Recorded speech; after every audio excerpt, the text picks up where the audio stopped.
Welcome to KRR kitchen. இன்றைக்கி நம்ம கிச்சனில் என்ன ரெசிபி பார்க்க போகிறோன்னா, நல்ல ஒரு அருமையான நான்வெஜ் லஞ்ச் காம்போ தான் பார்க்க போகிறோம். இன்றைக்கி வாங்க இந்த லஞ்ச் காம்போவில் என்னென்ன செய்கிறோம் அப்படிங்கிறத நம்ம வீடியோக்குள்ளே போய் பார்ப்போம். அதுக்கு முன்னாடி நம்ம சேனலை இப்போ தான் ஃபஸ்ட் டைம் பார்க்குறீங்கன்னா சப்ஸ்கிரைப் பண்ணி வச்சுக்கோங்க. கூடவே பெல் சிம்பிள் ப்ரெஸ் பண்ணி ஆளுங்கிற ஆப்ஷனையும் ப்ரெஸ் பண்ணி வச்சுக்கோங்க. அப்போ தான் நான் போடுற வீடியோஸ் எல்லாம் உங்களுக்கு தொடர்ந்து நோட்டிஃபிகேஷனில் உடனே கிடச்சிக்கிட்டு இருக்கும். இப்போ வாங்க இந்த லஞ்ச் காம்போவில் என்னென்ன ரெசிபிலாம் இருக்குதுன்னு பார்த்துடலாம்.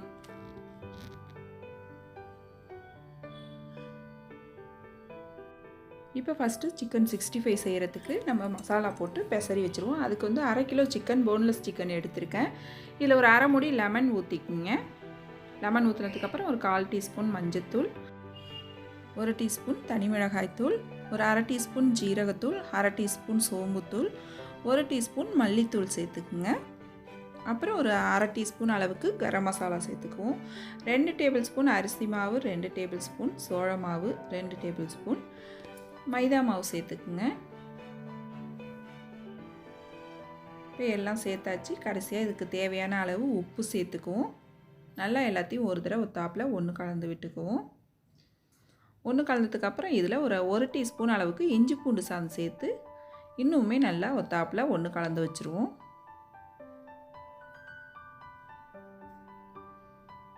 இப்போ நல்லா மசாலா எல்லாம் ஒன்று கலந்து வர அளவுக்கு கலந்து எடுத்துக்கிட்டாச்சு. இது நல்லா ஒரு 1/2 மணி நேரத்துலேருந்து 1 மணி நேரம் ஊற வச்சு எடுத்துக்குவோம்.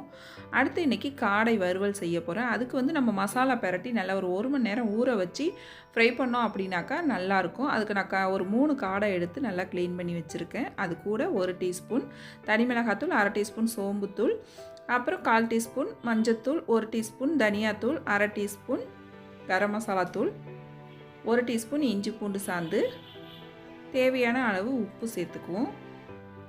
ஒரு 2 டேபிள் ஸ்பூன் தயிர் சேர்த்துக்குவோம். தயிர் சேர்த்து நல்லா ஊற வைக்கும் போது சாஃப்டாக நல்லா வெந்து வரும் நமக்கு. இப்போ மசாலா எல்லாம் நல்லா ஒத்தாப்பில் ஒன்று கலந்து இதையும் நல்லா ஊற வச்சு எடுத்துக்குவோம். இப்போ நல்லா கலந்து விட்டுட்டேன். அவ்வளோதான், காடையும் நம்ம மசாலா கலந்து ரெடி பண்ணி எடுத்தாச்சு. இதுவும் ஊறட்டும். இப்போ அடுத்து கீ ரைஸ் தாளிச்சிட்ருவோம். அதுக்கு ஒரு 2 டீஸ்பூன் அளவுக்கு நெய் சேர்த்துக்குங்க. நல்லா நெய் மெல்ட் ஆகி வரட்டும். 3 கிராம்பு, 2 ஏலக்காய், 1 அன்னாசி பூ, 1 மராட்டி மொக்கு, கொஞ்சம் கல்பாசி, பிரியாணி இலை, பிரிஞ்சி இலை ஒரு 2 எடுத்துக்கங்க. நல்லா எல்லாம் போட்டு செவர வச்சுக்குங்க. இது கூடவே ஒரு 10 முந்திரி பருப்பு சேர்த்து நல்லா வறுத்து விட்டுக்குவோம். எந்த பொருளுமே இதில் செவர விடக்கூடாது, நம்ம லைட்டாக தான் வதங்கி வரணும்.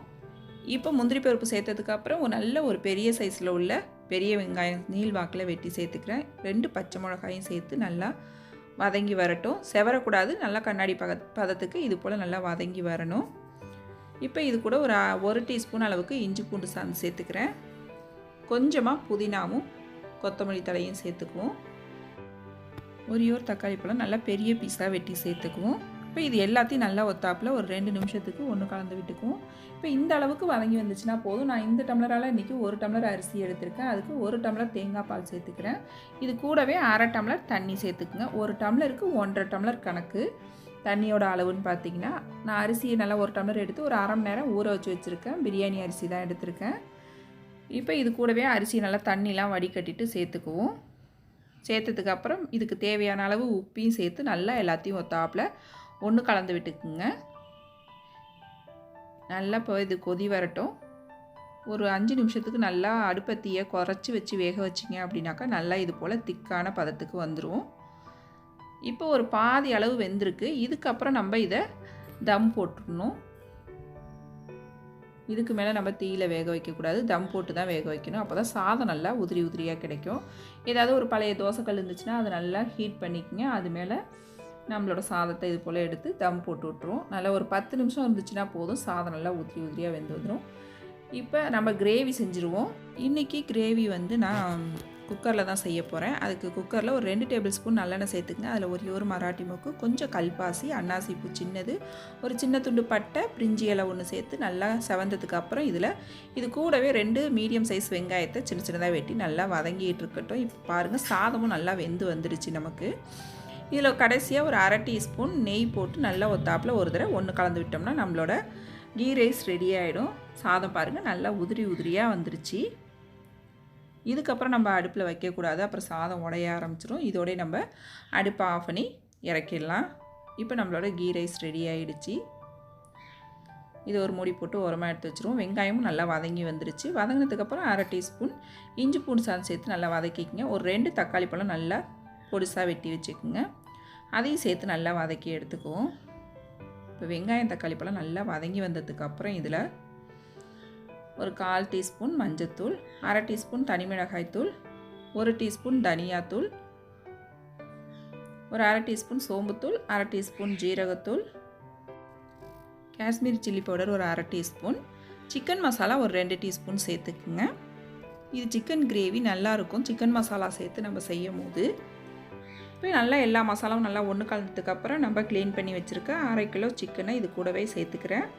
நல்லா ஒரு 10 நிமிஷத்துக்கு இந்த மசாலா கூட சேர்த்து நல்லா வதக்கி விடுங்க. 5லேருந்து ஒரு 10 நிமிஷம் வதக்கி விட்டிங்கன்னா போதும். இது கூடவே உப்பும் சேர்த்து நல்லா வதக்குங்க. ஒரு கொத்து கருவேப்பிலை, கொஞ்சம் கொத்தமல்லி எல்லாத்தையும் சேர்த்து நல்லா ஒரு 5 நிமிஷத்துக்கு கைவிடாமல் கலந்துக்கிட்டே இருந்திங்கன்னா நல்லா வதங்கி எண்ணெய் பிரிஞ்சு வரும். அதுக்கப்புறம் இதில் ஒரு 1/2 லிட்டர் அளவுக்கு தண்ணி சேர்த்து நல்லா ஒரு தடவை எல்லாத்தையும் ஒன்று கலந்து விட்டு குக்கர் மூடி போட்டு நல்லா ஒரு 3 விசில் வச்சோம்னா நம்மளோட கிரேவியில் சிக்கன் நல்லா வெந்து கிரேவி நல்லா கொதித்து எண்ணெய் பிரிஞ்சு வந்துடும். இப்போ குக்கர் மூடி போட்டு நல்லா ஒரு 3 விசில் வச்சு எடுத்துக்கிறேன். இப்போ இது வெந்துக்கிட்டு இருக்கட்டும். இப்போ அடுத்து நம்ம காடை கிரேவி செய்ய ஆரம்பிச்சிருவோம். அதுக்கு ஒரு 2 டேபிள் ஸ்பூன் நல்லெண்ணெய் சேர்த்துக்குங்க. பட்டை, அன்னாசி பூ, பிரிஞ்சி இலை, ஒரு மராட்டி மொக்கு, 1/4 டீஸ்பூன் சோம்பு எல்லாம் சேர்த்து நல்லா பொரிஞ்சதுக்கப்புறம் ஒரு பெரிய வெங்காயத்தை நல்லா சின்ன சின்னதாக சாப் பண்ணி சேர்த்துக்குங்க. வெங்காயம் வதங்கினதுக்கப்புறம் 1/2 டீஸ்பூன் இஞ்சி பூண்டு சாதம் சேர்த்து நல்லா கலந்து விட்டுக்குவோம். ஒரு தக்காளி பழம் சேர்த்துக்குவோம். இப்போ எல்லாம் நல்லா வதங்கி வரட்டும். நல்லா வெங்காயம் தக்காளி பழம் வதங்கினதுக்கப்புறம் நம்ம மசாலா போட்டு பரட்டி வச்சுருக்க காடையை இது கூட சேர்த்துக்குவோம். இது கூடவே கருவேப்பிலை கொத்தமல்லி கொஞ்சம் சேர்த்து நல்லா வதக்கி விடுங்க. நல்லா மசாலா நல்லா வதங்கி வரணும். நல்லா வதங்கினதுக்கப்புறம் இதில் ஒரு 1/4 கப் தேங்காய் பால் ஊற்றி கூடவே கொஞ்சம் ஒரு 1/2 கப் தண்ணி ஊற்றி நல்லா ஒரு தாப்பில் ஒரு தடவை ஒன்று கலந்து விட்டுக்குங்க. நம்ம எல்லா மசாலாம் போட்டு சேர்த்து தான் நம்ம ஊற வச்சு வச்சுருக்கோம். தனியாக எதுவும் சேர்க்க வேணாம். காரம் பத்தலைனா மட்டும் நீங்கள் மிளகாத்தூள் சேர்த்துக்கலாம் இந்த ஸ்டேஜில். இப்போ நல்லா எல்லாத்தையும் ஒரு தாப்பில் ஒன்று கலந்ததுக்கப்புறம் ஒரு மூடி போட்டு நல்லா ஒரு 10லேருந்து 15 நிமிஷம் சிம்மில் வச்சு வேக வச்சிங்கன்னா நல்லா சீக்கிரமாகவே வெந்து வந்துடும். இப்போ அது வெந்துக்கிட்டு இருக்கிறப்பே நம்ம இன்னொரு அடுப்பில் சிக்கன் 65 ரெடி பண்ணிக்குவோம். சிக்கன் 65க்கு நல்லா சிக்கன் ஊறி வந்துடுச்சு. போட போகிறப்ப ஒரு முட்டை வெள்ளைக்கருவு எடுத்து நல்லா கலந்து விட்டுக்குங்க. இந்த முட்டை வெள்ளைக்கருவு சேர்த்து செய்யும் போது நமக்கு வெளியில் நல்லா கிறிஸ்பியாகவும் உள்ளே நல்லா சாஃப்டாகவும் இருக்கும். நல்ல ஒரு டேஸ்ட்டும் கொடுக்கும். இப்போ எண்ணெய் நல்லா காஞ்சிருச்சு. ஒரு பீஸாக எடுத்து போட்டுக்குவோம். சிக்கன் போடும் போதே நீங்கள் ஒரு பீஸாக இது போல் எடுத்து போட்டு விட்டுக்குங்க. இப்போ நல்லா 2 பக்கமும் திருப்பி போட்டு வேக வச்சு எடுக்க வேண்டியதான். நல்லா கிறிஸ்பியாக இருக்கும் சிக்கன் இது போல் செய்யும் போது. நான் இன்றைக்கி சேர்த்த அளவுகளோடு இந்த சிக்கன் மசாலா எல்லாமே சேருங்க. சேர்த்து செஞ்சிங்கன்னா கொஞ்சம் கூட மசாலா உதிராமல் நல்ல ஒரு கிறிஸ்பியான சிக்கன் 65 சூப்பரான ஒரு டேஸ்ட்டில் கிடைக்கும். இப்போ பாருங்கள் மசாலாலாம் எதுவுமே எண்ணெயில் பிரிஞ்சு வரல, நல்லா வெந்து வந்துருச்சு. அவ்வளோதான், நம்மளோட சிக்கன் 65 ரெடி ஆகிடுச்சு. இதை ஒரு பாத்திரத்துக்கு மாற்றிக்கிறேன். இதே போல் மீதம் இருக்கிற சிக்கன் எல்லாத்தையும் நான் பொரித்து எடுத்துக்கிறேன். இப்போ கடைசியாக கொஞ்சமாக கருவேப்பிலை சேர்த்து பொரித்து எடுத்துக்கங்க சிக்கனை. காடையும் பாருங்கள் நல்லா வெந்து அந்த மசாலாலாம் நல்லா அப்சர்வ் ஆகி திக்காகி வந்துட்டு உங்களுக்கு சாதத்தை கூட சாப்பிடணும் அப்படின்னா இதே டெக்ஸ்சருக்கு நீங்கள் இறக்கிக்கலாம். இல்லை கொஞ்சம் கிரேவி மாதிரி வேணால் கூட கொஞ்சம் தளன்னு வச்சுக்கலாம். கடைசியாக ஒரு 1/2 டீஸ்பூன் மிளகுத்தூள் தூவி நல்லா ஃப்ரை பண்ணி எடுத்தோம்னா நம்மளோட காடை வறுவலும் ரொம்ப சூப்பராக அருமையாக ரெடி ஆகிடுச்சிங்க. டேஸ்ட்டு ரொம்பவே சூப்பராக இருக்கும். இப்போ சிக்கன் கிரேவியும் பாருங்கள் நல்லா ஒரு 3 விசில் வச்சு எடுத்துகிட்டு நல்லா வெந்து வந்துருச்சு. சிக்கனும் நல்லா வெந்து வந்துருச்சு. இப்போ அடுப்பை நம்ம ஆன் பண்ணி இன்னொரு 5 நிமிஷத்துக்கு கொதிக்க வைக்கணும்.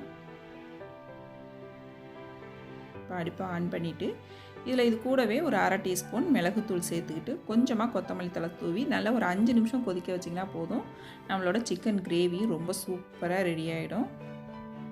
அவ்வளோதான், நல்லா கொதிச்சு சிக்கன் கிரேவியும் ரெடி ஆகிடுச்சு. இப்போ இன்றைக்கான சமையல் பார்த்திங்கன்னா எல்லாமே செஞ்சு முடிச்சாச்சு. ரொம்ப அருமையாக சூப்பராக ரெடி ஆகிடுச்சு. பாருங்கள் சாதமும் பாருங்கள் எவ்வளோ உதிரியாக ரொம்ப அருமையாக ரெடி ஆகிருக்கு கீ ரைஸு. இது கூட ஒரு சூப்பரான காம்பினேஷன் சிக்கன் கிரேவின்னு சொல்லலாம். ரொம்ப அருமையாக இருக்கும் ரெண்டும் சேர்த்து சாப்பிட்றப்ப. சிக்கன் கிரேவியும் நல்லா தளதளன்னு சூப்பராக ரெடி ஆகிடுச்சு. அதே போல் சிக்கன் 65யும் ரெடி ஆகிடுச்சு. அப்புறம் காடை ஃப்ரை, அதுவும் ரொம்ப அருமையாக சூப்பராக இருக்குங்க. இன்றைக்கி செஞ்ச ரெசிபி எல்லாமே ரொம்ப அருமையாக சூப்பராக இருந்துச்சு. நீங்களும் இதே போல் இதே அளவுகளோட இந்த ரெசிபி எல்லாமே ட்ரை பண்ணி பாருங்கள். கண்டிப்பாக சூப்பராக இருக்கும். செஞ்சு பார்த்துட்டு எப்படி இருக்குன்னு எனக்கு கமெண்ட் பண்ணுங்கள். என்னோட இந்த ரெசிபி பிடிச்சிருந்துன்னா லைக் பண்ணுங்கள், ஷேர் பண்ணுங்கள். மறக்காமல் நம்ம கேஆர்ஆர் கிச்சனை சப்ஸ்கிரைப் பண்ணி வச்சுக்கோங்க. நாளைக்கு வேறொரு ரெசிபியோடு சந்திப்போம். தேங்க்ஸ் ஃபார் வாட்சிங்.